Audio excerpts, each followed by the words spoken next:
Je commencerai par trois remarques liminaires. Et d'abord par une note philologique, qui est aussi un hommage à l'un de nos meilleurs spécialistes actuels de rhétorique ancienne, Michel Patillon. Alors je passe à la deuxième diapositive.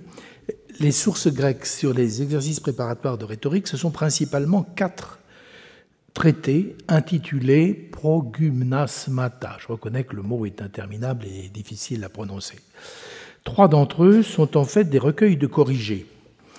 Le plus ancien, qui est dû à un certain Aelius Théon, et qui date sans doute du 1er ou du 2e siècle après Jésus-Christ, s'adresse aux maîtres et propose nombre d'indications pédagogiques extrêmement précieuses. Le problème est que l'on ne disposait que d'une version lourdement abrégée et remaniée de ce traité. C'est dire l'importance de la nouvelle édition qu'en a donnée Michel Patillon en 1997, où l'on trouve un texte grec remis dans son ordre originel et complété grâce à une traduction arménienne élaborée sans doute au 5e, 6e siècle, d'après un état du texte grec antérieur à la refonte. Cette traduction, connue depuis longtemps, était telle quelle quasiment incompréhensible, parce qu'elle était conçue comme une transposition verbatim depuis le grec. Et c'est tout le mérite de Michel Patillon que d'avoir, avec la collaboration d'arménologues expérimentés, Giancarlo Bolognesi et Agnès Ouzounian, établi une correspondance stricte entre le grec et l'arménien pour toutes les parties où le texte est conservé dans ces 2 langues. Cette correspondance a permis une rétroversion de l'arménien au grec quand ce dernier faisait défaut.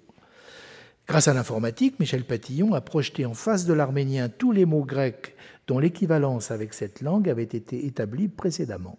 Il a obtenu une sorte de trame pour la reconstitution du grec. Alors cette rétroversion n'était pas destinée à être éditée, mais à permettre l'élaboration de la traduction de l'arménien. Michel Patillon l'a conservé et si on lui fait la demande, il peut apporter des précisions sur le grec reconstitué et sa traduction française. Seule nuance, c'est qu'il faut connaître le grec et l'arménien. Très vite, Jean-Luc Fournet saluait cette publication dans la Revue des études grecques comme un événement philologique. L'éminent papyrologue qui est ici soulignait aussi l'intérêt du texte de Théon.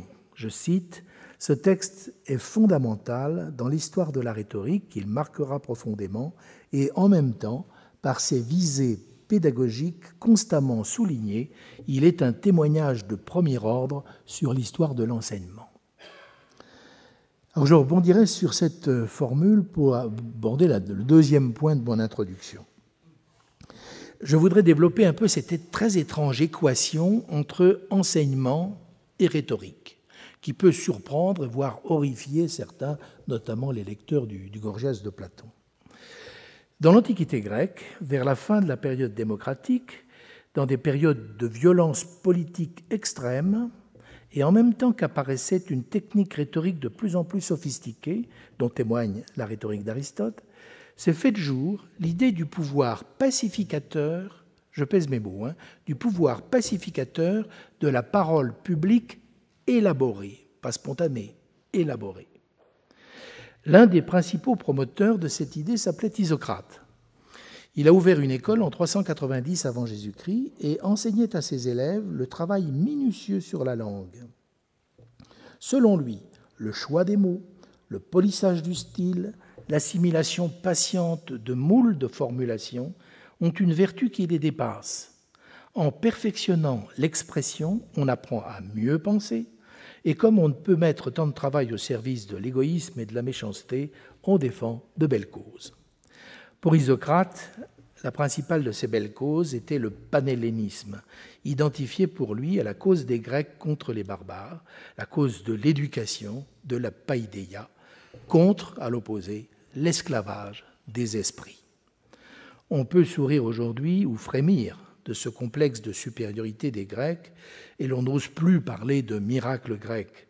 La notion de civilisation avec un grand C éveille plus de méfiance que de confiance, mais le rêve de concorde et de paix entre les peuples n'est évidemment pas démodé. Ce courant de pensée a été revisité à Rome par Cicéron Le voici. Un homme qui fut dans sa vie à la fois un orateur, un philosophe et un homme d'État. Cicéron a défini une utopie à caractère esthétique, éthique et politique, celle de l'orator, homo bonus dicendi peritus, un homme de bien, c'est important, habile à parler. Archétype du politicien accompli sur le plan rhétorique, intellectuel et moral, et entièrement dévoué à la res publica. Quelques décennies plus tard, ce programme idéologique a été monnayé en 1000 préceptes à caractère technique par un immense pédagogue nommé Quintilien. Là est la toile de fond des exercices préparatoires de rhétorique dont je vais parler.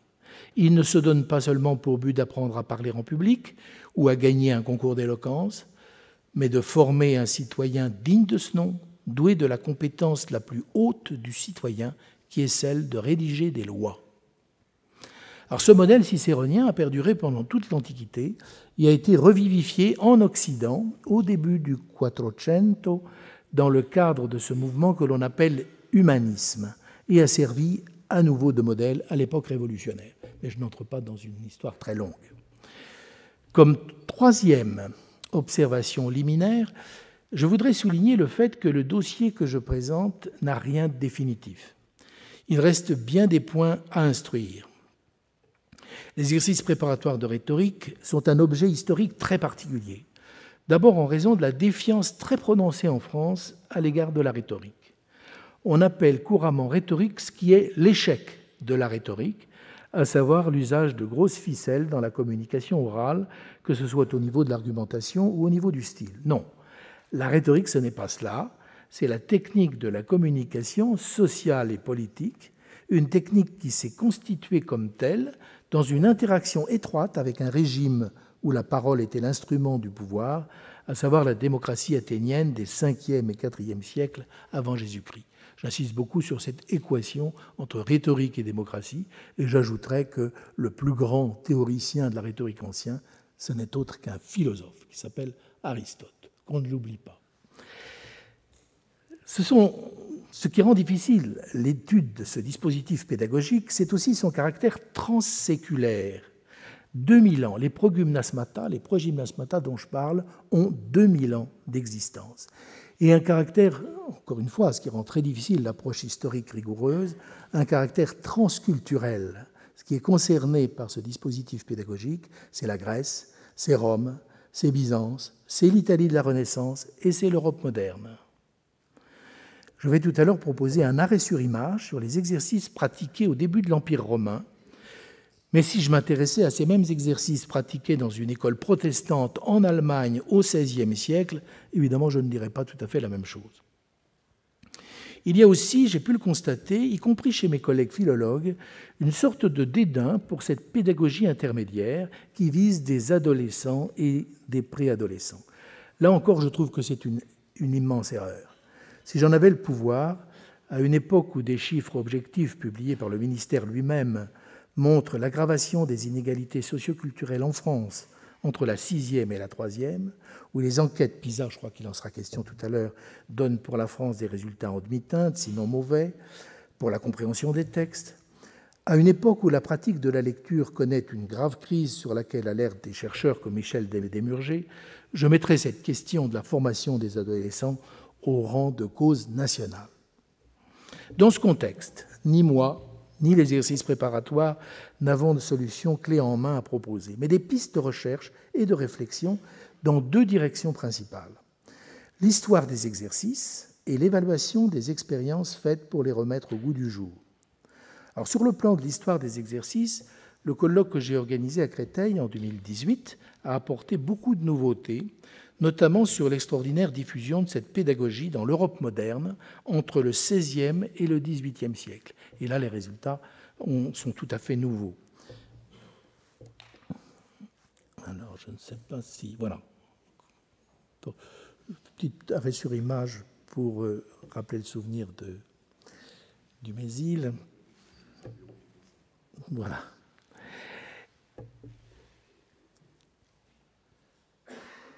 Un collègue de Tübingen, mais ça a été rappelé tout à l'heure, Manfred Krauss, a montré qu'une traduction latine du petit manuel d'Aftonios, un manuel de progymnasmata, a connu 523 éditions et a été diffusé à plus de 500 000 exemplaires, donc sur les 3 siècles de la période moderne.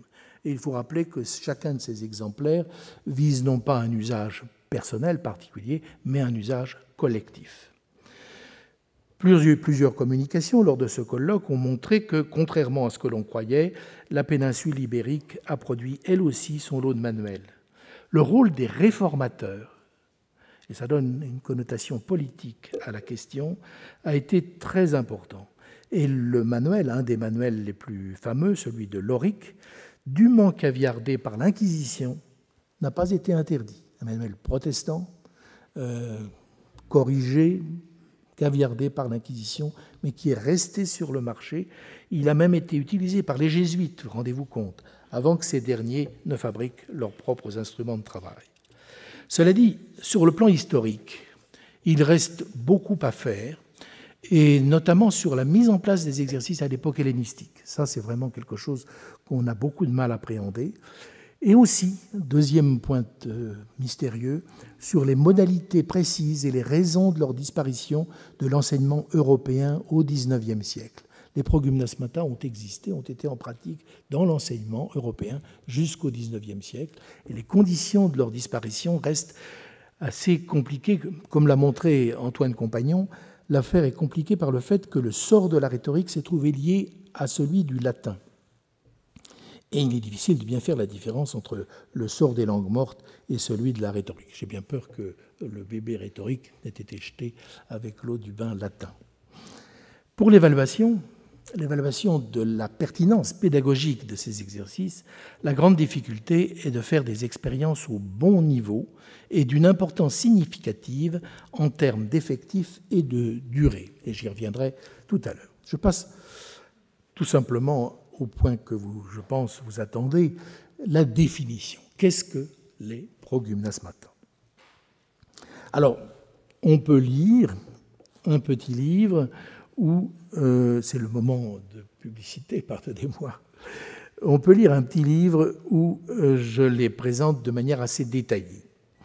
Alors, dans ce mot de progymnasmata, la référence à la préparation physique est tout à fait claire. Mais en fait, il s'agit de s'entraîner à créer et à prononcer, je dis bien à créer et à prononcer, un discours oral, mais la préparation est écrite, dans les 3 genres, discours délibératif ou discours politique, discours judiciaire ou discours de cérémonie.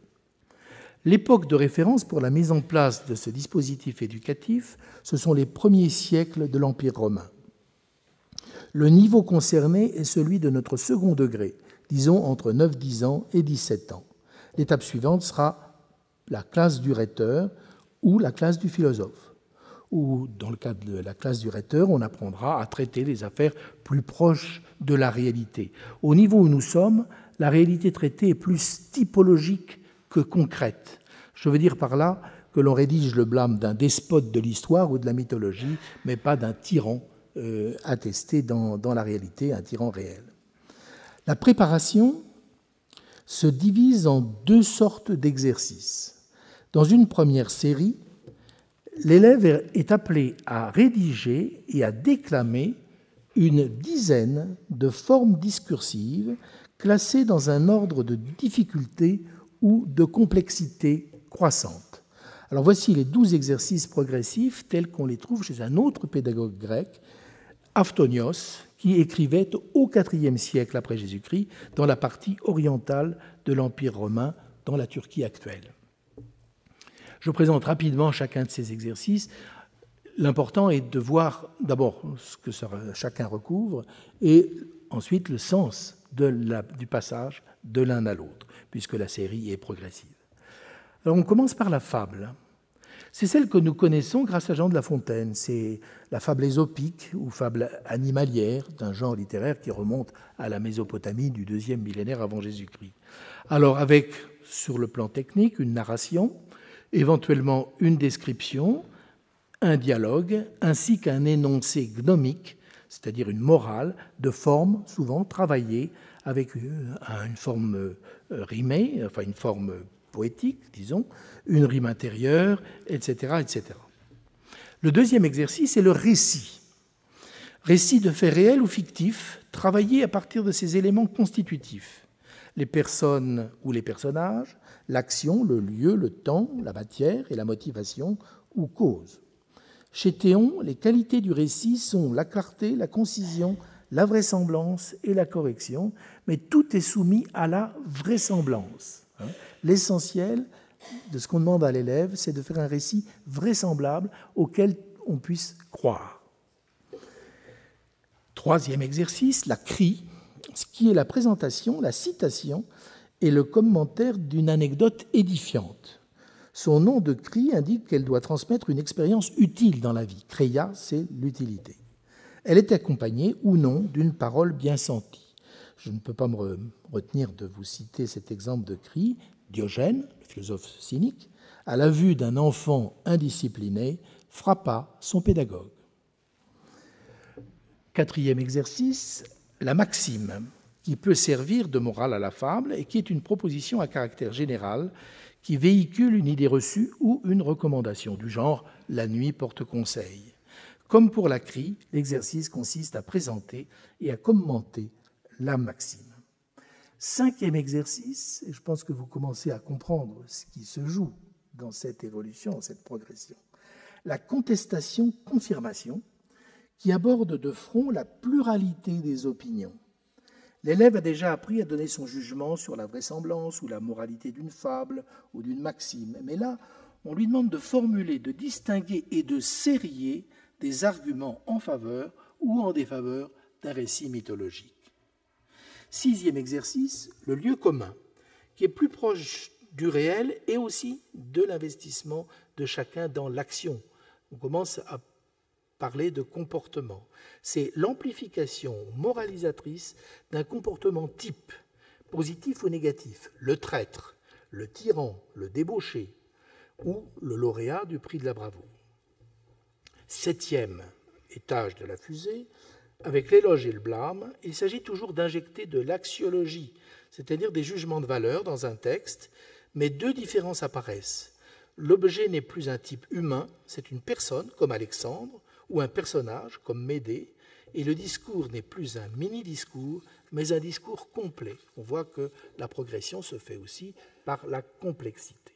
Huitième exercice, le parallèle, qui représente lui aussi une avancée en complexité, c'est l'éloge ou le blâme comparé de deux objets. Par exemple, l'éloge d'Achille et l'éloge d'Hector, qui mettra en valeur l'héroïsme des deux personnages homériques, mais aussi la différence entre une tête brûlée et un chef humain et responsable. Le parallèle introduit donc une opération intellectuelle fondamentale, qui est la comparaison, laquelle suppose une analyse détaillée des caractéristiques des deux objets comparés. Le neuvième exercice est l'étopée, souvent considéré comme l'exercice roi, et dont vous allez entrevoir, j'espère, toute l'actualité. Il s'agit pour l'adolescent de rédiger et de déclamer une tirade où s'exprime une autre personnalité que la sienne, un personnage de la mythologie, comme Médée, ou un type humain ou social, comme le pauvre, le paysan. Tout le travail d'écriture et de jeu consiste à rendre plausible le changement de personne et de point de vue. Le garçon doit incarner une fille, l'aristocrate faire admettre qu'il est un paysan, le jeune qu'il est un vieux, et ainsi de suite. C'est un exercice de décentrement et d'empathie, d'altérité vécue, mais c'est aussi un jeu sur les codes linguistiques. J'ai un souvenir particulièrement marquant lors d'une formation d'enseignants dans le sud de la France organisée par Anne Rossini, de collègues à qui j'avais demandé de rédiger et d'interpréter une étopée. Ils avaient choisi d'interpréter, eux, professeurs, des adolescents refusant de retourner au collège et reproduisant aussi bien la véhémence, l'énergie des jeunes et leur pratique du langage. Dixième exercice, la description. Alors cette description, chacun de ces exercices, vous voyez, mérite beaucoup de très longs développements. La description évoquée ici est un héritage d'Aristote et de ses analyses sur la capacité du langage à susciter des images mentales, elles-mêmes susceptibles de créer des émotions. Ce qui facilite cette fonction est le choix de détails visuels particulièrement évocateurs. Il s'agit en quelque sorte de créer une sorte de film dans l'esprit de l'auditeur, ce que réussissent les meilleurs romans policiers. Onzième exercice, la thèse. Alors on arrive au discours complet qui vise à répondre à une question ouverte à l'aide d'arguments rationnels. La thèse est pourvue d'une dimension dialectique, puisqu'une partie importante du discours est consacrée à l'anticipation sur les objections d'un interlocuteur supposé. Pour la première fois, l'élève est confronté à un choix qui concerne sa propre vie et à la responsabilité de répondre d'une manière convaincante, c'est-à-dire partageable. Les sujets proposés pouvaient avoir un caractère pratique, faut-il se marier, ou plus théorique, les dieux existent-ils ? L'enseignement faisait appel largement à des topics, c'est-à-dire à des listes d'arguments susceptibles de guider la réflexion. Mais la thèse n'est pas l'azimut de la formation. Le dernier exercice est la proposition de loi. Exercice complexe qui impose de comprendre les tenants et les aboutissants du projet social et politique qui réunit les membres de la collectivité. En effet, il n'est pas de bonne loi qui ne soit claire et compréhensible par tous, cohérente avec les autres, applicable, c'est-à-dire acceptable, émanant de l'ensemble des partenaires de la société et non d'une minorité ou d'un lobby. Avtonios propose ainsi une discussion sur la loi qui autorise à tuer un adultère pris en flagrant délit. Je pourrais vous donner beaucoup d'autres exemples, mais ce qui est tout à fait révélateur, c'est que c'est le contrat social qui est en cause avec le dernier exercice et la capacité pour chaque adolescent de rédiger un principe de vie. Alors, ces exercices sont des textes que le professeur définit, qu'il décrit et que l'élève doit apprendre à produire par écrit et à déclamer par oral. Mais ils sont complétés par un certain nombre de manipulations. Par exemple, pour la fable, on demande à l'élève de produire une fable nouvelle, mais non sans l'y préparer. J'insiste beaucoup là-dessus. On commencera le travail en sélectionnant plusieurs fables préexistantes de bonne qualité, c'est-à-dire simples, naturelles et claires, et on demandera à l'élève de les apprendre par cœur. Pour développer sa maîtrise de l'intrigue, on pourra demander à l'élève de les présenter en commençant le récit in medias res, c'est-à-dire en plein milieu de la narration. C'est-à-dire, par exemple, en partant du milieu de l'action et en apportant les précisions nécessaires au fur et à mesure. « Que vous êtes joli !»« Que vous me semblez beau !» Voilà le discours que le renard tenait au corbeau. Il guignait le fromage que l'oiseau tenait en son bec, là-haut, tout là-haut, perché sur un arbre et hors de sa portée. Vous voyez la gymnastique intellectuelle qu'on demande à l'élève en lui proposant de prendre le récit au milieu et d'apporter bon, il y aurait beaucoup à dire sur la maîtrise de la cohérence qu'on développe ainsi d'une manière tout à fait ludique. Je reprends le rappel qui a été fait tout à l'heure sur la place du jeu dans l'éducation. À partir de fables préexistantes, on demandera d'autres manipulations, comme ce qu'Elius Théon appelle la flexion, qui consiste à changer de cas et de nombre. Dans une langue comme le grec, où il y a des déclinaisons, ce changement correspond à un changement de la syntaxe. Si le corbeau est sujet, au nominatif, il faudra transformer les indépendantes en infinitives, ce qui occasionnera le passage du sujet à l'accusatif. Le corbeau répondit devint « on raconte que le corbeau répondit », d'où, en grec, un triple jeu sur les temps, les modes et les cas. Je n'entre pas dans le détail puisque le décalage entre le français et le grec rend les choses difficiles, mais vous voyez la gymnastique qui est une gymnastique linguistique et intellectuelle. On pouvait aussi, je vous donne, il y a beaucoup d'autres exemples, on pouvait demander à l'élève d'inventer une fable pour une morale ou une morale pour une fable. On introduisait également, et c'est fondamental, une distance critique vis-à-vis des productions des autres élèves de la classe ou des fables de la tradition, sous la forme de petits textes appelés confirmation-réfutation, avec une série de rubriques obligées. L'élève devait dire si, à son avis, la fable était claire, si elle était cohérente, si elle était vraisemblable, si elle était authentiquement morale ou pas. Voilà pour la première série d'exercices.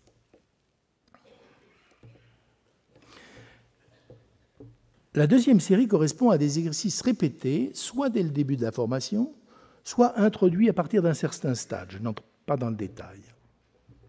Les 5 exercices d'accompagnement, selon Elius Théon, sont les suivants.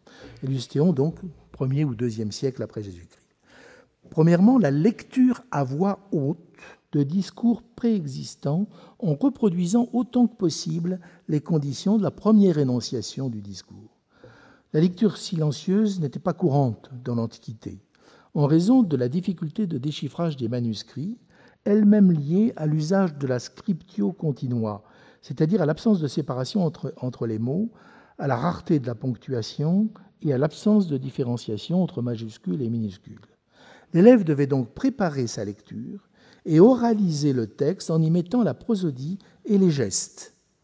Une métaphore courante, chez Théon notamment, mais aussi chez Quintilien, pour décrire le bénéfice de cet exercice est la métaphore de l'empreinte. Il s'agit d'imprimer le modèle dans l'esprit et le corps.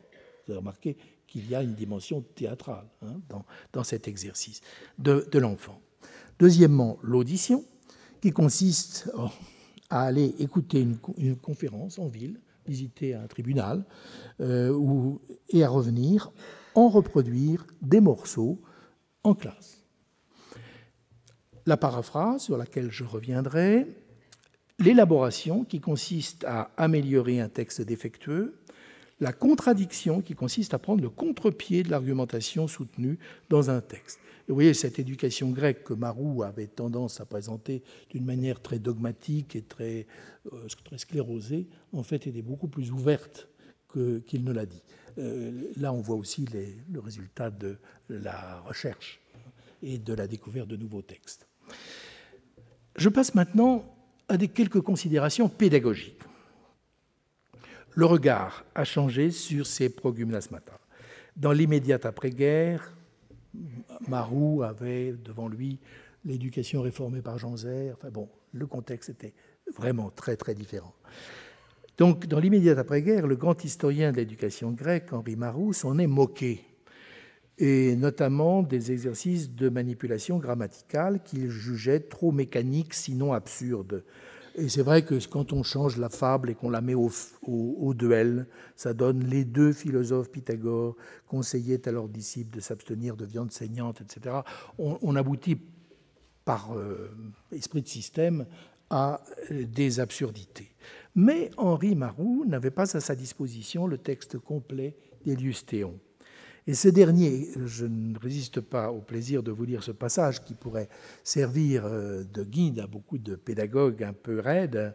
Il ne faut pas toujours maintenir comme une règle rigoureuse l'emploi uniforme du cas posé au départ, mais introduire quelques disparates et user d'un mode mixte en posant d'abord un certain cas et en passant ensuite à un autre. Une telle diversité, en effet, a plus d'agrément. C'est le plaisir de la métabolée, de la variation dont Denis d'Halicarnasse a parlé, mais qui, je pense, nous parle à tous. Pas d'ennui, donc de la variété. Rien n'est plus étranger à l'esprit de système que cette déclaration, et ce qui m'apparaît, moi, à la lecture du manuel d'Elius Théon, est la pertinence des principes pédagogiques mis en œuvre. Alors je vais prendre, pour faire un petit focus, l'exemple le plus simple, celui de la fable. D'abord, et c'est essentiel, dans le cas de la fable, il n'y a pas de non-dit.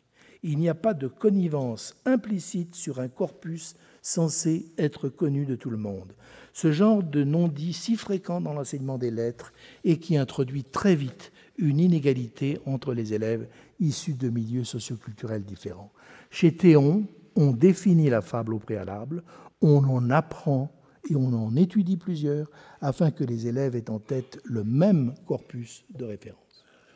J'insiste beaucoup parce que dans les échecs de l'enseignement de la littérature en France, ces connivences tacites font des dégâts considérables.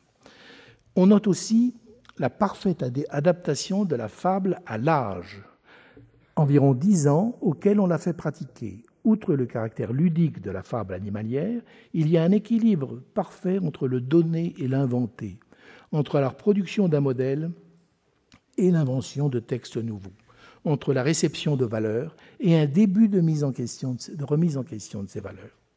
De plus, les manipulations de type linguistique sont tout à fait adaptées à un âge où l'on aime encore jouer, sans parler de l'attrait du défi et de la difficulté.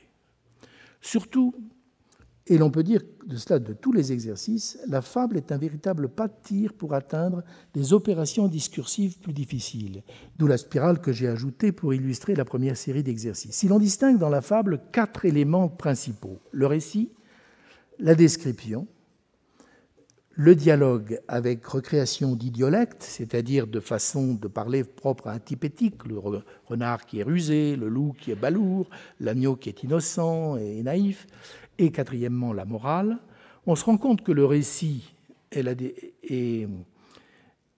description sont repris et perfectionnés pour leur propre compte dans la suite de la formation. Que la reproduction d'un idiolecte, une façon de parler particulière, se retrouve à un niveau d'exigence supérieur dans l'étopée, que le dialogue annonce le débat argumenté. Quant à la morale, elle se retrouve formellement dans la maxime et, sur le fond, dans le lieu commun, l'éloge et le blâme. Autrement dit, la fable contient l'embryon de la quasi-totalité des formes discursives qui seront ensuite perfectionnées. Des formes discursives qui correspondent également à la plupart des ingrédients qui entrent dans la composition d'un discours. J'ajouterai que ces formes ne sont pas cantonnées à l'éloquence. Cette rhétorique n'est pas simplement un art de faire des discours. La fable et la crie sont des genres littéraires. La morale se rattache aux énoncés gnomiques et donc à l'épigramme, qui est elle aussi un genre littéraire. Je n'ai pas besoin de souligner le rapport entre récit et description et le roman, ni le lien entre une étopée et une tirade de théâtre. On a donc avec les progymnasmata un condensé des formes utiles à l'éloquence et un éventail presque complet de tous les genres littéraires. Je soulignerai aussi l'apport de la tradition cynique à une tradition qui peut, par certains aspects, paraître conservatrice. Cette école philosophique, connue par le personnage de Diogène ou de Cratès, se donnait comme objectif de dénoncer toutes les vanités, toutes les prétentions sociales et de favoriser un mode de vie le plus proche possible de la nature. Les anecdotes mettant en scène Diogène ont un caractère décapant qui encourage l'esprit critique et la liberté de parole, notamment dans le domaine sexuel, et la liberté de penser. Alors, si l'on essaie d'approfondir encore l'analyse, on constate que la progression développe les potentialités sociopolitiques du langage en relation avec le développement de l'adolescent. La part de l'initiative augmente. On commence par le jeu, avec la fable et la crie, y compris avec une part de provocation. On développe progressivement la capacité d'asserter, puis d'injecter de la valeur et de l'affect dans les énoncés. Et petit à petit, l'argument sort de sa gangue de subjectivité.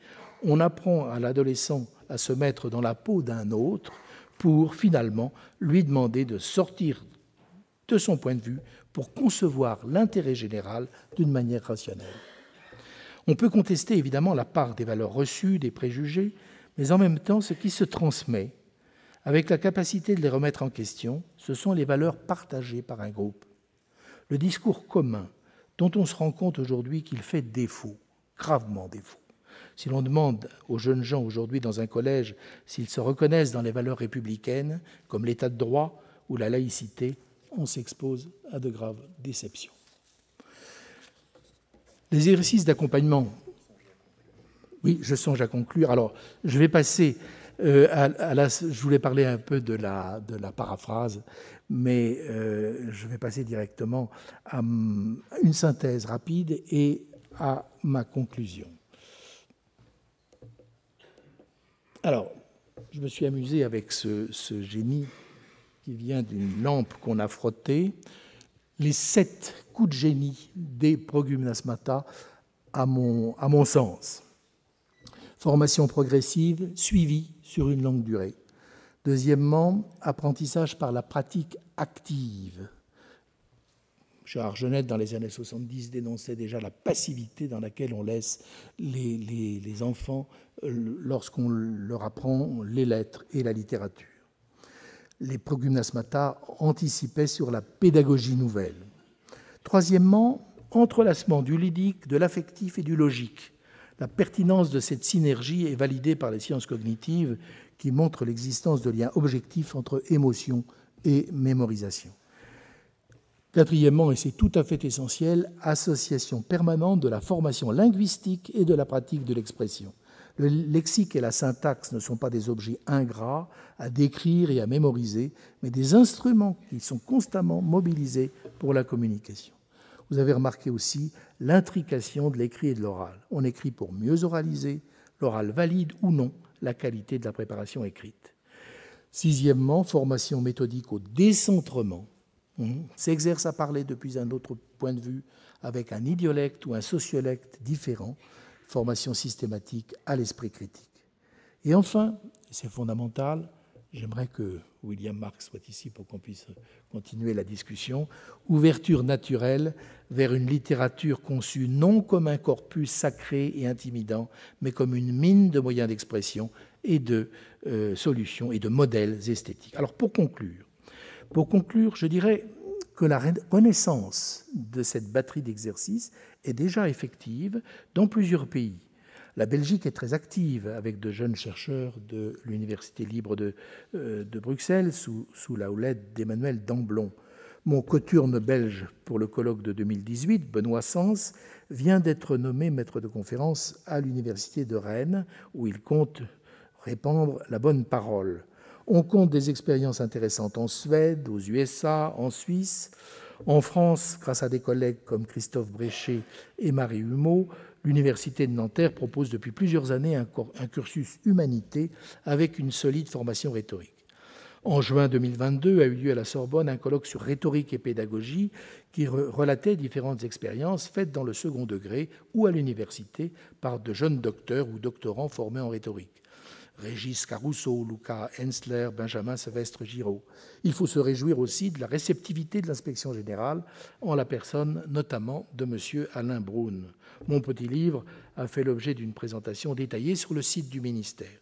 Comme je l'ai indiqué à l'instant, j'ai été invité à proposer une formation à l'intention d'enseignants du second degré par une IPR de l'Académie de Nice, Anne Rossini. Bref, il y a des signes positifs de la réexploitation de ce gisement. Mais il reste beaucoup à faire et surtout un effort de visée. Les expériences les mieux documentées se font dans l'enseignement supérieur. C'est une excellente chose, mais la véritable cible, ce sont les préadolescents et les adolescents. Pour que la valeur formatrice des progymnasmatoires soit établie d'une manière solide, pour qu'ils deviennent des outils pédagogiques scientifiquement éprouvés, et je cite le manifeste « Agir pour l'éducation du Collège de France », il faudrait une expérience de grande ampleur comportant la mise en pratique complète du cycle pédagogique dans son double mouvement progressif et récurrent, c'est-à-dire avec la série des 12 et la série des 5 exercices, éventuellement adaptés, sur une population consistante de préadolescents et d'adolescents, et cela sur plusieurs années, et avec un volume horaire conséquent. À ma connaissance, un tel projet a été réalisé une fois, à partir de l'année 2000, sous l'égide d'un enseignant américain nommé James Selby, d'abord dans l'Oregon, puis dans une petite école chrétienne de la banlieue de Kansas City, Whitefield Academy. J'ai eu la chance de faire venir Jim Selby à Créteil en 2018. On peut lire son compte-rendu dans les actes de notre colloque. Ce qui est intéressant est que son point de départ a été la difficulté de faire écrire les élèves. Évidemment, cette expérience, j'arrive au bout, écologique comme on dit, c'est-à-dire en situation de vie réelle, n'a pas fait l'objet d'une exploitation véritablement scientifique. Cette exploitation est compromise puisque Jim Selby est décédé en janvier dernier. Alors je voudrais juste une dernière phrase, Monsieur le Président. Je souhaiterais qu'une ou plusieurs expériences soient faites et décrites dans un ou plusieurs collèges français. On aimerait savoir, par exemple, chiffres à l'appui, si la pratique d'un exercice comme l'étopée a un impact sur le harcèlement et plus généralement sur la sociabilité, quel est l'effet de ce type d'enseignement sur l'acquisition du vocabulaire et la suite du cursus scolaire, la pratique de la lecture, etc. Entre les fake news, l'artificialisation des esprits, le harcèlement scolaire, la violence endémique, les difficultés de compréhension de textes simples ou les troubles anxieux, l'adolescence actuelle n'est pas avare de problèmes à résoudre, et j'ai la conviction que les progymnasmata pourraient rendre à nouveau des services. Je m'excuse de cette un petit peu précipitée.